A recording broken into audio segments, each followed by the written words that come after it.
Hello everyone, welcome to EduCare 247. This is the 7th lecture of current events and developmental issues.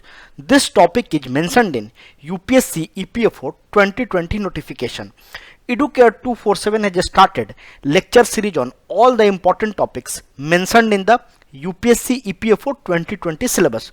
So you can subscribe to our channel for further updates. In our 7th lecture, we are discussing South Asia Economic Focus Report published by World Bank, and the title of this report is The Cursed Blessing of Public Banks. So basically this report talks about the growth of South Asia region. So this is very important report for your upcoming examination. EduCare 247 has launched UPSC EPFO 2020 comprehensive course. In this comprehensive course, we are providing notes, MCQs, video lecture and 12 full-length mock test. Currently, we are running a discount. You can use EPFO coupon code to get 1000 rupees discount. The whole world is locked down, so it will be a lockdown learning at your home. You can study. Your study should not be hampered. That's why we are running a discount. So you can subscribe to EPFO course. It will be very useful for your upcoming examination. Recently, World Bank has released South Asia Economic Focus Report, and in this report, the World Bank says that India will grow 1.5 to 2.8% in the financial year of 2020 and 21, and it is lowest growth rate since 1991 economic reform. The South Asia Economic Focus Report is the biannual economic updates, and it covers economic development and near-term economic outlook for the South Asia. Basically, it provides the background information and timely analysis of key indicators and economic and financial development of relevance to the World Bank. So this report is very important to gauge the economic development of the Southeast Asia. Basically, it is prepared by Office of Chief Economist for the Southeast Asia region of World Bank. It includes a focus section presenting in-depth analysis of economic topic of stability, growth, prosperity in region, and it covers Afghanistan, Bangladesh, Bhutan, India, Maldives, Nepal, Pakistan and Sri Lanka. According to the World Bank, these are the South Asian countries. It concludes the data section and provides key economic indicators for the South Asia at a glance. So these are the important facts related to this report. Let us see the key points of this report. The report says that South Asian region will grow at a rate of 1.8 to 2.8% in the year 2020. Earlier, the same report projected the growth of 6.3%, but because of COVID, the growth will be slowed down.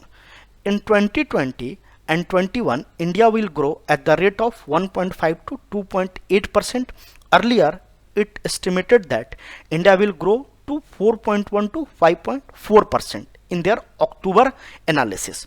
It also estimated that in year 2019-20, India will grow, and India has already grown to 4.8 to 5%. In last analysis, it says that India will grow to 6%, but they have reduced the target. India is likely to record the worst growth performance in 2020-21 since 1991 liberalization. So this is very serious point. The report is saying that growth recovery will estimated at the end of 2019, but because of COVID and global negative impacts, the South Asian economy is also not growing. The report also talks about impact of coronavirus.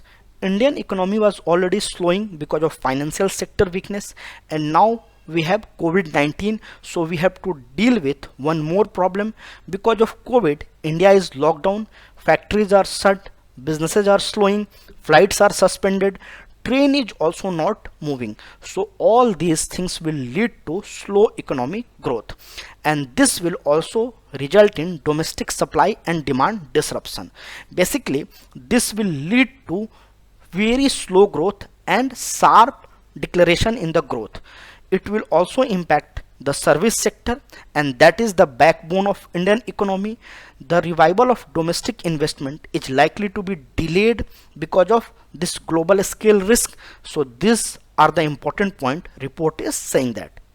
The report says that the growth will come back in the year 2020 and the global economy and India will bounce back, and South Asia region and India will grow at the rate of 5%. India is spending 1% of their GDP to revive the healthcare sector and help the unemployed people. India is running many programs to help the people for their basic need. World Bank has also suggested some important measures. India should focus on mitigating the spread of the disease because we have very low quality health services. That's why the disease should not spread in India, otherwise it will be a disaster for India. Also, India should focus on temporary jobs program, especially at the local level, so that people can get basic support. It also prevent bankruptcies, especially for the small and medium sized enterprises. So these are the suggestions by the World Bank to the India. The World Bank is supporting India as well. World Bank has already approved $1 billion loan, and the first amount of that loan has already come, and it will boost the healthcare sector. Basically, it will help to increase the diagnostic equipment, and additional testing facility will be increased. It is also working with India on 2 additional operations for employment, banking and MSME sector. So this is very important point. Asian Development Bank has said that India will grow only by 4% in current fiscal year, and SP Global Rating has also said that India will grow at the rate of 3.5% in the current fiscal. Earlier they said that India will grow to 5.2%. Moody Investor Services has also said that India will grow to only 2.5% in the year 2020-21. Earlier they have estimated the growth rate of 5.3%. So these are some important data. You can keep this data in your mind. Hope you have enjoyed the video. If you have enjoyed the video, like, share and comment and subscribe to Educare 247. Thank you and happy learning.